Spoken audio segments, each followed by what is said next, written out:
립스틱에서 쇼트까지 우리의 행동을 지배하는 경제 이야기. 감정 경제학. 제4강 우유부단을 해결할 수학의 힘. 평생의 짝을 찾고 다가가는 시간. 비서 문제와 의사 결정. 삶은 수많은 의사 결정의 연속이다. 그 과정에서 누구나 최고의 선택을 하고 싶어 한다. 하지만 실제로는 너무 성급하게 결정했다가 후회하기도 하고, 반대로 어떤 결정을 내릴지 망설이다 시간과 에너지를 낭비하기도 한다. 어떻게 하면 최적의 의사 결정을 내릴 수 있을까? 수학계에 널리 알려져 있는 비서 문제에서 실마리를 찾을 수 있을 것이다. 어느 왕국의 왕이 비서를 찾는다고 가정해보자. 후보 한 명씩 차례로 면접을 보고 그 자리에서 당락을 결정해야 한다. 한 번 탈락 여부를 정하면 결정을 번복할 수 없다. 그리고 면접관은 각 후보의 우열을 정확히 판별할 수 있다. 비서 문제. 세 후보 A, B, C가 있다. 능력은 A, B, C 순이고 면접 순서는 무작위다. 각 경우에 따라 가장 능력 있는 A가 최종 선발될 확률은 어떻게 될까? 1. 면접관이 무조건 첫 번째 사람을 고를 때. 2. 면접관이 무조건 3명을 다 볼 때. 3.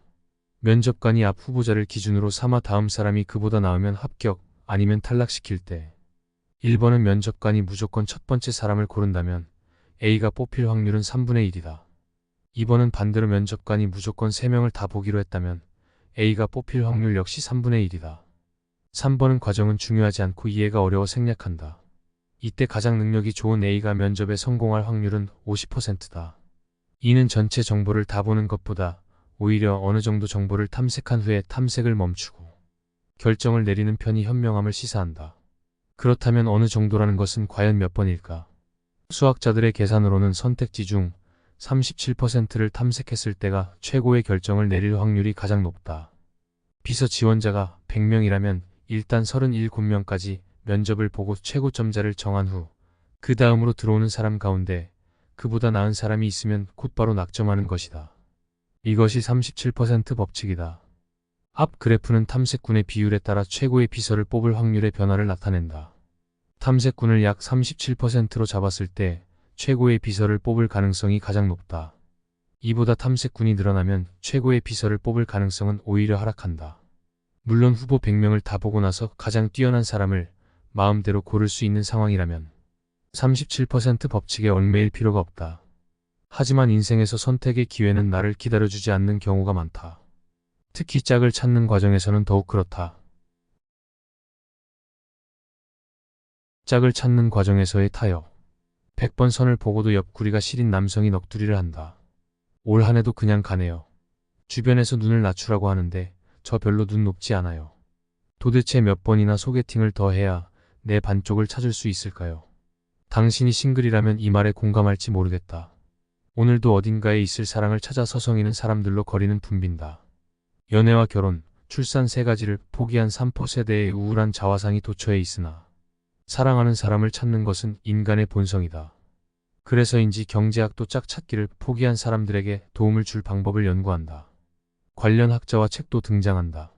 스탠퍼드 경영대학원 경제학과 교수 폴 오이어가 펴낸 짝찾기 경제학은 탐색, 신호, 역선택, 빈말, 통계적 차별, 두터운 시장, 네트워크 외부 효과 같은 개념으로 온라인 데이트 사이트에서 짝 찾는 과정을 설명한다. 천생연분인 짝을 찾는데 얼마의 시간이 걸릴지 전혀 모른다면 구애에 나선 이들은 어떤 결정을 내려야 할까? 1년이건 5년이건 10년이건 포기하지 않고 최고의 상대를 찾는 것은 의미 없는 행동일까? 우리는 주위에서 매력적인 사람이 짝이 없는 경우, 스펙을 모두 갖춘 뛰어난 구직자가 직장을 못 찾는 경우를 흔히 볼 수 있다. 좋은 집이 팔리지 않는 경우도 종종 눈에 띈다. 그 이유는 무엇일까? 완벽한 짝, 직장, 집을 찾기 위해 수요자나 공급자 모두 시간이나 돈을 무한정 쓸 수는 없다. 경제학의 기본 원리상 금전적 시간적 비용을 따지다 보면 효용이 오히려 줄어들 수도 있다. 그래서 골드미스도 생기고 자발적 실업자도 생기는 것이다. 물론 탐색 과정 자체에서 효용을 느낀다면 선보기를 중단하지 않고 호텔 로비를 서성여도 무방하다. 그러나 비용을 무시하고 평생을 살 수는 없지 않겠나. 이제 잠시 수학 시간으로 돌아가 조합과 확률을 이용해 몇 번째 소개팅에서 가장 마음에 드는 상대를 만날 것인가를 계산해보자. 이 계산에는 2가지 전제 조건이 필요하다. 우선 소개팅 당사자가 지금 소개팅을 하러 나온 상대와 예전 상대를 비교해서 누가 더 나은지 알 수 있어야 한다. 다른 조건은 이전에 만났던 소개팅 상대는 다시 연락할 수 없다는 것이다. 100번 선본 남성은 과거를 회상하면서 그때 그 사람이 가장 좋았다는 것을 깨닫고 후회한다. 그는 과연 몇 번째 상대에게서 가장 만족을 느꼈을까? 위에서 언급한 두 전제를 바탕으로 계산해보면 첫 번째 소개팅이 최고의 만남이 될 확률은 1%다. 두 번째 소개팅이 최고의 만남일 확률은 5%로 높아지고 세 번째 소개팅이 최고일 확률은 8%로 점점 높아진다. 하지만 많은 사람과 소개팅을 하는 것이 끝까지 좋지는 않다. 100번째가 최고의 만남이 될 확률은 첫 번째와 마찬가지로 1%밖에 되지 않는다. 그렇다면 그는 몇 번째 만남에서 최고의 짝을 찾을 수 있었을까? 이럴 때 앞서 언급했던 37% 법칙이 등장한다. 수식으로 계산해보면 37번째가 최고의 만남이 될 확률이 가장 높다. 100번 선본 사람이 그리 흔하지는 않으므로 10번의 소개팅을 했을 때를 생각해보자. 이 경우 세 번째 만남이 39.9%의 확률로 최고의 만남이 된다. 37% 법칙은 인생에서 여러 우를 피하는 데 도움이 된다. 가령 집이나 중고차를 고를 때 줄곧 구경만 하다가 아무래도 전에 본 물건이 가장 나은 것 같다고 생각해 돌아가 보면 이미 팔렸을 가능성이 높다. 결혼 상대방을 찾을 때도 마찬가지다. 언젠가 이상형이 나타날 거라는 기대에 혼기를 놓치거나 헤어진 옛 연인이 최고의 배우자감이었다는 사실을 뒤늦게 깨닫고 후회하는 일은 흔하다. 이 원리는 미국 수학자 존 빌링햄의 논문 개구리와의 키스 짝짓기를 위한 수학자의 지침에서 도출되었다. 그는 M명과 데이트할 때 몇 번째 만남인 M에서 데이트를 멈추어야 하는지 보여주기 위해 다음 확률 공식을 산출했다. P는 확률을 나타낸다. 이 식으로 그는 N을 늘릴수록 최적의 확률값 PM, N이 0.37의 수렴함을 통계적으로 증명했다. 예를 들어 N이 1000이면 최적의 M은 368이다. 이 법칙에 따르면 평생 소개팅 상대가 50명이라면 18명쯤 만나보고 눈높이를 정한 다음 이에 부합하는 사람이 있다면 망설이지 말고 이 사람이라고 결정하는 편이 좋다. 횟수가 아니라 시간을 기준으로 정할 수도 있다. 결혼 적령기가 20에서 40세라면 27에서 28세쯤 마음에 드는 사람이 최상의 배우자감일 가능성이 높다. 37% 법칙은 장고 끝에 악수 둔다는 우리 속담이 수학적으로 근거가 있음을 말해준다. 영화 101번째 프로포즈는 99번 맞선에 실패하고 100번째 운명의 상대를 만난다는 내용이다. 낭만적이긴 하지만 냉정하게 말하면 현실에서는 100번째 맞선에 이상형이 나올 가능성은 1%밖에 되지 않는다는 사실을 기억하자. 신호이론과 구애 그리고 구직. 그런데 최고의 짝을 만났다고 최고의 사랑이란 결실을 맺을 거라고 생각하면 오산이다. 상대가 당신을 좋아해 줄 것이란 보장은 어디에도 없다. 상대를 사로잡으려면 자신만의 독특한 비법이 있어야 한다. 이 대목에서 2001년 노벨 경제학상을 받은 스탠퍼드대 경제학과 교수 마이클 스펜스의 신호이론 시그널링 시리를 살펴보자. 신호이론이란 구인과 구직 과정에서 일어나는 정보의 비대칭성에 관해 설명한 이론이다. 회사에서 신입사원 면접을 본다고 하자. 이 상황에서 회사는 지원자들에 대한 정확한 정보가 없는 반면 지원자들은 스스로에 대한 정보를 많이 가지고 있다. 지원자들은 회사 측의 학력과 학점, 영어 실력, 경력 같은 신호를 면접이라는 한정된 시간 안에 보여줘야 한다. 신호 이론은 소개팅에도 적용될 수 있다. 마음에 드는 상대에게 짧은 시간 안에 자신의 매력을 뽐내야 하는 소개팅 상황은 입사 면접 상황과 비슷하다. 다만 소개팅에서는 회사에서 요구하는 조건과는 달리 유머 감각, 외모, 경제력 같은 신호를 보내야 할 것이다. 스펜스는 신호를 과감하게 보내라고 말한다. 그게 신호 이론의 핵심이다. 데이트를 할 때 대부분의 사람들은 상대방에게 자기는 돈도 많이 벌고 다정다감하며 가정환경도 좋다고 어필한다. 이런 말들이 다 사실이라고 믿기는 어렵다. 자신의 매력도를 과장하기 위한 빈말일 가능성을 열어놓아야 한다. 허풍이 섞였더라도 그렇게 이야기하는 이유는 과장해야 매력적으로 보이기 때문이다. 사실 자신을 돋보이게 만드는 것은 구직자의 자기소개서뿐 아니라 물건을 파는 기업의 마케팅이나 표를 얻으려는 정치인의 공약과도 비슷하다. 스펜스는 약간의 허풍이 성공하려면 그것이 진심이라는 신호를 보내라고 이야기한다. 돈을 잘 번다고 얘기했다면 첫 데이트 때 돈을 많이 써서 진정성을 입증해야 상대방이 믿게 되지 않을까. 이쯤에서 누군가는 반감을 가질 수도 있겠다. 아무리 연애에 기술이 필요하다지만 사랑에는 진정성이 더 중요하다고 말이다. 그러나 진정성을 다 보여줬는데도 사랑에 실패해 외로움을 느끼는 사람이 수두룩하다. 이런 경우는 연애시장에서의 실직 상태와도 같다. 연애시장에서 취업과 퇴사, 재취업이 결혼과 이혼, 재혼과 매우 닮았다고 하더라도 무리한 비유가 아닐 것이다. 정신을 똑바로 차리고 상대가 말한 정보만으로 사실 여부를 판단할 수 있을지 고민해야 한다. 소개팅 중인 상황에서는 상대방의 말이 정말 옳은지 진실을 확인할 수 있는 길이 없기 때문이다. 흔히 근거가 부족한 말하기를 값싼 말 치프토크이라고 한다. 스펜스는 값싼 말을 하기보다는 값비싼 가치 있는 신호 카스틀리 시그널을 보내야 상대의 관심을 더 효과적으로 얻을 수 있다고 주장한다. 가치 있는 신호란 무엇일까? 어떤 신호를 보내야 상대가 나의 가치를 알아줄까? 가치 있는 신호는 동물의 세계에서도 찾아볼 수 있다.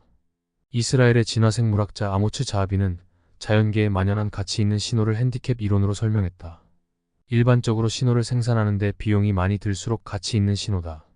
자원과 능력이 없는 사람이 과연 신호를 만들어낼 수 있을까? 라는 의문이 자연스레 따라오기 때문이다. 자하비는 수컷 공작이 거추장스럽고 사치스러운 꼬리를 달고 다니는 것은 나 능력 있는 놈이라 이런 깃털이 있는 거야 라는 신호라고 말했다. 자신의 핸디캡을 감추려고 허풍을 떤다는 말이다. 사람도 과시적 소비를 한다.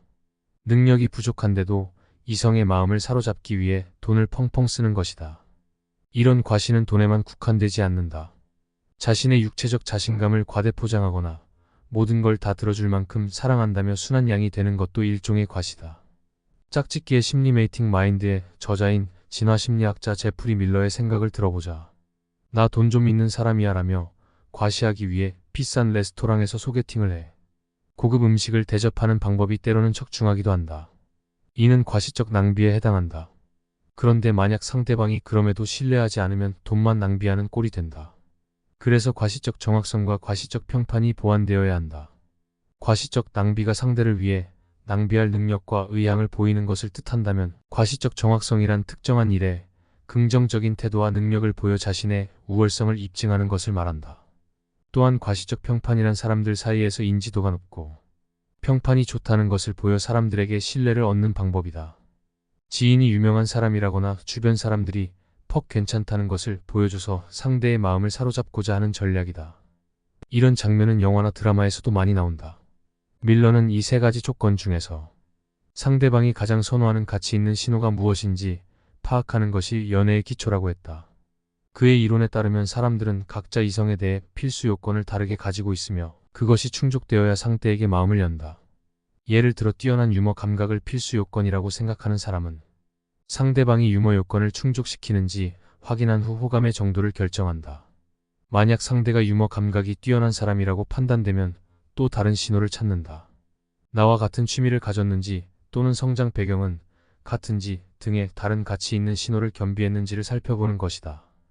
따라서 마음에 드는 상대방에게 호감을 얻으려면 필수 요건으로 상대방이 우선순위에 두는 가치 있는 신호가 무엇인지 먼저 파악해야 한다.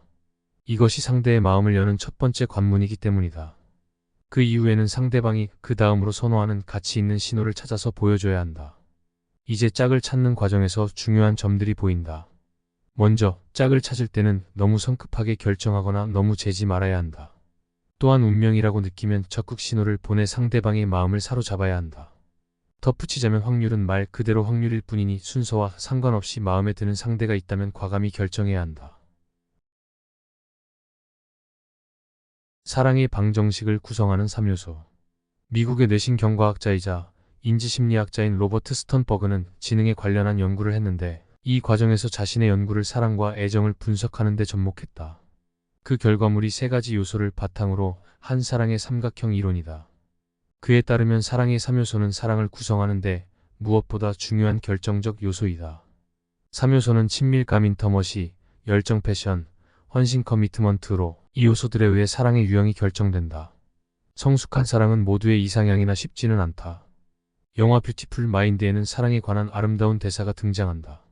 이 영화는 노벨 경제학상을 수상한 수학자 존 내시의 일대기를 다루고 있는데 내시는 1994년 노벨상 시상식에서 수상 소감으로 뜻밖에도 사랑의 방정식에 대해 이야기했다. 내가 평생 동안 발견한 것 중에서 가장 중요한 것은 논리나 이성에 의해서가 아니라 신비스러운 사랑의 방정식 미스티리어스 이퀘이전 오브 러브에서 발견한 것입니다. 그가 만든 내시 균형 내시 이퀄리브리엄은 모두가 최적의 전략을 짠다는 것을 가정하고 있다.